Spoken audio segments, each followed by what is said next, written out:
اے پیغمبر، ان کافروں کو راہ راست پر لے آنا آپ کی ذمہ داری نہیں ہے، لیکن اللہ جس کو چاہتا ہے راہ راست پر لے آتا ہے۔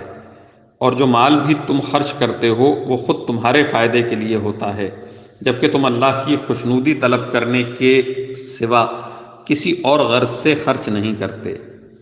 اور جو مال بھی تم خرچ کرو گے تمہیں پورا پورا دیا جائے گا اور تم پر ذرا بھی ظلم نہیں ہوگا۔ مالی امداد کے بطور خاص مستحق وہ فقراء ہیں جنہوں نے اپنے آپ کو اللہ کی راہ میں اس طرح مقید کر رکھا ہے کہ وہ معاش کی تلاش کے لیے زمین میں چل پھر نہیں سکتے۔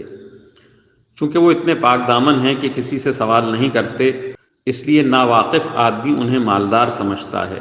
تم ان کے چہرے کی علامتوں سے ان کی اندرونی حالت کو پہچان سکتے ہو، مگر وہ لوگوں سے لگ لپٹ کر سوال نہیں کرتے۔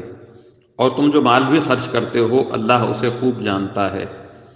اور جو لوگ اپنے مال دن رات خاموشی سے بھی اور اعلانیہ بھی خرچ کرتے ہیں وہ اپنے پروردگار کے پاس اپنا ثواب پائیں گے، اور نہ انہیں کوئی خوف لاحق ہوگا نہ کوئی غم پہنچے گا۔ جو لوگ سود کھاتے ہیں وہ قیامت میں اٹھیں گے تو اس شخص کی طرح اٹھیں گے جسے شیطان نے چھو کر پاگل بنا دیا ہو۔ یہ اس لیے ہوگا کہ انہوں نے کہا تھا کہ بیع بھی تو سود ہی کی طرح ہوتی ہے، حالانکہ اللہ نے بیع کو حلال کیا اور سود کو حرام قرار دیا ہے۔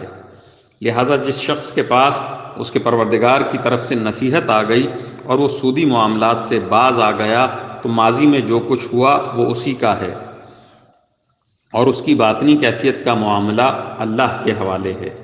اور جس شخص نے لوٹ کر پھر وہی کام کیا تو ایسے لوگ دوزخی ہیں، وہ ہمیشہ اس میں رہیں گے۔ اللہ سود کو مٹاتا ہے اور صدقات کو بڑھاتا ہے، اور اللہ ہر اس شخص کو ناپسند کرتا ہے جو ناشکرا گناہگار ہو۔ ہاں وہ لوگ جو ایمان لائیں، نیک عمل کریں، نماز قائم کریں اور زکوٰۃ ادا کریں، اور اپنے رب کے پاس اپنے اجر کے مستحق ہوں، نہ انہیں کوئی خوف لاحق ہوگا نہ کوئی غم پہنچے گا۔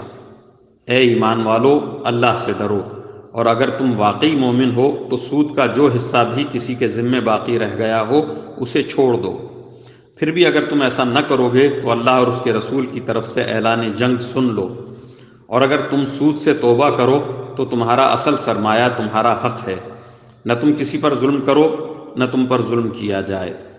اور اگر کوئی تنگ دست قرض دار ہو تو اس کا ہاتھ کھلنے تک مہلت دینی ہے، اور صدقہ ہی کر دو تو یہ تمہارے حق میں کہیں زیادہ بہتر ہے، بشرطے کہ تم کو سمجھ ہو۔